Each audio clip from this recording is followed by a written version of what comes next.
अस्सलाम वालेकुम दोस्तों, मेरा नाम है असीब शफकत और आप देख रहे हैं हंसी टीवी। सुल्तान टीपू शहीद मुस्लिम तारीख का एक अजीम मुजाहिद और हीरो है जिसे दुनिया शेर मैसूर के नाम से भी जानती है। ये इंतहाई नेक, बहादुर, मुदब्बिर और ऐसे सच्चे मुस्लिम हुक्मरान थे जिनकी बरसगीर की तारीख में कोई और मिसाल नहीं मिलती। आपको अंग्रेज़ों के खिलाफ बरसगीर में आखिरी मज़ामत के तौर पर भी याद किया जाता है, जिन्होंने तन्हा होने के बावजूद इतनी बड़ी लड़ाई लड़ी और 20 साल तक बरतानवी ईस्ट इंडिया कंपनी के सामने सीसा पलाई दीवार बनकर खड़े रहे। मगर अपनों की गद्दारी की बदौलत आपको शिकस्त हुई और 4 मई 1799 को आप दलेरी से लड़ते हुए शहीद हो गए। आपसे अंग्रेज़ों की दहशत का ये आलम था कि आपकी वफात का सुनकर लंदन में बाकायदा जश्न मनाया गया और पूरे एजाज़ के साथ आपको दफन किया गया। आपकी वफात के कई घंटे बाद भी अंग्रेज़ों को आपके करीब आने की जुर्रत ना हुई। इससे पहले तारीख में ये एजाज़ ना तो किसी को मिला था और ना ही आज तक मिला। आपकी वफात के बाद जनरल हैरिस ने कहा कि अब हिंदुस्तान हमारा है, यानी अब हमें हिंदुस्तान में कब्जा करने से कोई नहीं रोक सकता। आज हम तारीख के इसी मर्द मुजाहिद की ज़िंदगी की कहानी जानने वाले हैं जिन्होंने जब जब तलवार उठाई तो अंग्रेज़ों का जीना हराम कर दिया, जिसकी बहादुरी का नेपोलियन भी कायल था, जिसे दुनिया का पहला मिसाइल मैन भी कहा जाता है। ऐसा अजीम मर्द मुजाहिद जिसकी ज़िंदगी को आइडियल बनाने की बजाय हमारी नौजवान नस्ल इसके किरदार को फरामोश करती जा रही है। टीपू सुल्तान सल्तनत मैसूर के हुक्मरान हैदर अली के बड़े बेटे थे। आपकी वालदा का नाम फातिमा उर्फ फखरुन्निसा था, जो नवाब मीर मोइनुद्दीन बहादुर की बेटी थी। हैदर अली ने बेटे की ख्वाहिश में आरा काट के मशहूर बुजुर्ग टीपू मस्तान शाह वली रहमतुल्लाह अलैह के मज़ार पर दुआ मांगी थी। इसलिए उन्होंने अपने बेटे का नाम इन बुजुर्ग के नाम पर टीपू सुल्तान रखा। टीपू की कुनियत अबुल फतह थी, जो इनके दादा के नाम पर रखी गई थी। टीपू सुल्तान बचपन में शेर के बच्चों से खेला करते थे। हैदर अली ने टीपू की तरबियत का खास इंतज़ाम किया। इनकी बेहतरीन तलीम और तरबियत के लिए न सिर्फ हैदराबाद बल्कि दूर दराज के इलाकों से भी काबिल उस्तादा और जैद उलमा की खिदमात हासिल की। वो इस्लामी उलूम के अलावा अरबी, फ़ारसी, अंग्रेज़ी, फ्रांसीसी, तमिल और उर्दू जैसी ज़बानों पर अबूर हासिल रखते थे। इन उलूम के अलावा फ़नून सिपागिरी, शमशीर ज़नी, तीरंदाजी, नेज़ाबाजी और तैराकी वगैरह में भी इन्हें ख़ास महारत हासिल थी। 1769 में अंग्रेज़ों ने माहे की बंदरगाह पर कब्ज़ा कर लिया। यह इलाका टीपू सुल्तान के इख्तियार में आता था, लिहाजा आपने वक्ती तौर पर इसका कंट्रोल खो दिया। लेकिन आपको सुकून और करार नहीं आया, लिहाजा आप जोश से खड़े हुए और अपने वालिद हैदर अली के साथ मिलकर अंग्रेज़ों से बदला लेने की ठान ली। और यूँ सेकंड एंग्लो मैसूर वार शुरू हुई, जिसमें टीपू सुल्तान ने हैदर अली के साथ मिलकर अंग्रेज़ों को धूल चटा दी। आप इंतहाई समझदार थे और गुरीला वार के माहिर थे, यानी छुपकर दुश्मन को मार गिराना, और इन्हें खबर तक नहीं होती थी। 1780 में अंग्रेज़ों ने फिर से जंग शुरू कर दी। हैदर अली और टीपू सुल्तान 90,000 फौज लेकर कर्नाटक पहुंचे। कांजी वार में अंग्रेज़ कमांडर हेक्टर कर्नल वेल का इंतज़ार कर रहा था, क्योंकि वो जंगी साजो सामान ला रहा था। टीपू सुल्तान ने इसे रास्ते में ही शिकस्त देकर कैद कर लिया।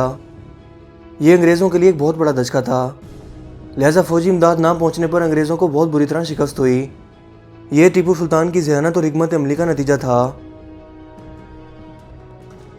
7 दिसंबर 1782 को हैदर अली का इंतकाल हो गया। टीपू की उम्र इस वक्त सिर्फ 22 साल थी। वो इस वक्त यूनान में थे। वालिद की वफ़ात की खबर आपको 11 दिसंबर को मिर्ज़ा खां के हाथों मिली।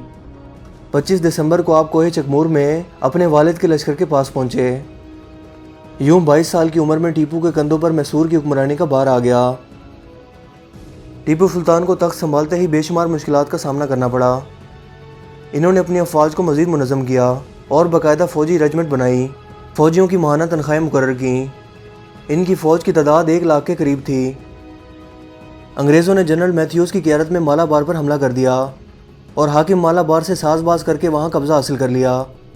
इसके जवाब में टीपू सुल्तान ने हमला करके बडनौर को फ़तह कर लिया और फिर बंगलोर का मुहासरा कर लिया। इस मुहासरे के नतीजे में 11 मार्च 1784 को अंग्रेज़ों और टीपू के माबैन सुलहनामा बंगलोर पर दस्तखत हुए। ये वो पहला और आखिरी मौका था जब कोई हिंदुस्तानी अंग्रेज़ों पर इस कदर भारी पड़ा था। इस मुआहदे में टीपू सुल्तान ने जो शराइत रखी, अंग्रेज़ों ने सब मानी। 1783 में टीपू ने बादशाह का लक़ब इख्तियार किया। खित्ते में मुग़ल हुक्मरानों की जगह अपना नाम शामिल कराया। आपने नई करेंसी जारी की। ملک کے انتظامی معاملات درست کیے، حکومت میں نیا اسلامی آئین نافذ کیا، سن ہجری کی جگہ سن محمدی جاری کیا، مہینوں کے نئے نام رکھے اور ملک میں نئی صنعتیں قائم کی۔ ٹیپو سلطان نے فرانس کے جمہوری دستور سے متاثر ہو کر اس کا عملی نفاذ اپنے ہاں کیا اور خارجہ امور کے دیگر تمام اختیارات مجلس وزراء کو سونپ دیے۔ عدالت کے تمام معاملات اسلامی قانون کے مطابق طے پاتے تھے۔ ٹیپو سلطان نے میر سعدی کو وزیر اعلیٰ منتخب کیا۔ 1784 میں ٹیپو سلطان نے عثمان خان کو سفیر بنا کر سلطنت عثمانیہ بھیجا۔ اس عرصہ میں کارنوالیس گورنر جنرل بن کر ہندوستان آیا۔ اس نے آتے ہی ٹیپو سے کیے گئے معاہدوں کی خلاف ورزی شروع کر دی۔ 1790 میں جنرل میڈوز کی قیادت میں انگریز فوج نے میسور پر حملہ کر دیا، مگر انہیں ناکامی ہوئی۔ فروری 1791 میں کارنوالیس نے خود اپنی انگریز فوج کی قیادت کی اور مرہٹوں کی مدد سے فروری 1792 میں ٹیپو کو دبا کر مصالحت پر مجبور کر دیا۔ مسلم فوج نظام اور ہندو مراٹھوں نے ٹیپو سلطان کو اپنے اقتدار کی بقا کے لیے خطرہ سمجھا اور غداری کر کے انگریزوں سے ہاتھ ملا لیا۔ لہٰذا انگریزوں نے فروری 1792 میں نظام اور مرہٹوں کی مدد سے پھر سرنگا پٹم کا محاصرہ کر لیا۔ ٹیپو کے ساتھی میر صادق، پورنیا اور قمر الدین اندر سے انگریزوں سے مل گئے۔ برٹش فوج کے پاس اس وقت 50,000 فوجی تھے اور ٹیپو کی فوج صرف 30,000 تھی۔ انگریزوں نے میسور کی سلطنت سرنگا پٹم پر حملہ کر دیا اور قلعے کی دیوار توڑ کر اندر داخل ہونے لگے۔ ٹیپو اس وقت کھانا کھا رہے تھے۔ جب انہیں حملے کی خبر ملی تو کھانا چھوڑ دیا۔ اس وقت آپ کے قریبی لوگوں نے مشورہ دیا کہ آپ خفیہ راستے سے نکل کر اپنی جان بچا لیں، مگر ٹیپو سلطان نے اس دن یہ تاریخی الفاظ کہے کہ شیر کی ایک دن کی زندگی گیدڑ کی 100 سالہ زندگی سے بہتر ہے۔ یہ کہہ کر آپ جنگ میں کود پڑے اور یوں 4 مئی 1799 کو بہادری سے لڑتے ہوئے شہید ہو گئے۔ برطانوی گورنر جنرل لارڈ ویلزی نے جب ٹیپو سلطان کی شہادت کی خبر سنی تو اس نے خوش ہو کر کہا کہ اب ہندوستان ہمارا ہے۔ اگلے روز ٹیپو سلطان کو پورے اعزاز کے ساتھ دفن کیا گیا۔ ٹیپو سلطان کی 2 بیویاں اور 12 بچے تھے جن کو حراست میں لے لیا گیا، لیکن بڑے شہزادے فتح حیدر اس وقت سرنگا پٹم سے باہر تھے، اس لیے وہ بچ گئے۔ لارڈ ویلزی نے شہزادوں کو 2,40,000 کا وظیفہ دے کر میسور کے تخت پر قدیم راجہ لے پالک کے بیٹے کو بٹھا دیا اور شاہی خاندان کلکتہ منتقل کر دیا۔ ٹیپو سلطان وہ واحد بادشاہ تھے جس کے دربار میں ہر وقت شیر موجود ہوتے تھے۔ امریکی خلائی ادارے ناسا میں ایک بڑا پورٹریٹ نصب ہے جس میں ٹیپو سلطان کو میزائل چلاتے ہوئے دکھایا گیا ہے، کیونکہ انہیں برِ صغیر کی تاریخ کا پہلا میزائل مین بھی کہا جاتا ہے جنہوں نے اس تکنیک کو استعمال کیا۔ ٹیپو سلطان ایک انتہائی نیک اور مثالی اسلامی حکمران تھے جن کا کردار آہستہ آہستہ ہماری نوجوان نسل فراموش کرتی جا رہی ہے۔ وہ صحیح معنوں میں اقبال کا مرد مجاہد تھا۔ آج بھی انگریزوں کو شکست دینے کے لیے ہمیں کسی ٹیپو سلطان جیسے حکمران کی ضرورت ہے۔ سارے حکمران ڈوبے ہوئے تھے سارنگیوں میں، کنیزوں میں، تو اللہ نے انگریز بھیجا، جاؤ ان سب کو جوتے مارو اور ان کو تخت سے کان سے پکڑ کے اتار دو۔ آخری میں ٹیپو سلطان تھے، لیکن جب کوئی قوم ڈوبتی ہے تو ایک فرد مشکل سے ہی کسی کنارے لگا سکتا، لہذا وہ اپنی جان کی قربانی دے گئے۔ 1799 4 مئی 1799، اور انگریز کی مدد کرنے والے کون؟ نظام الدین، حیدرآباد کے مسلمان حکمران۔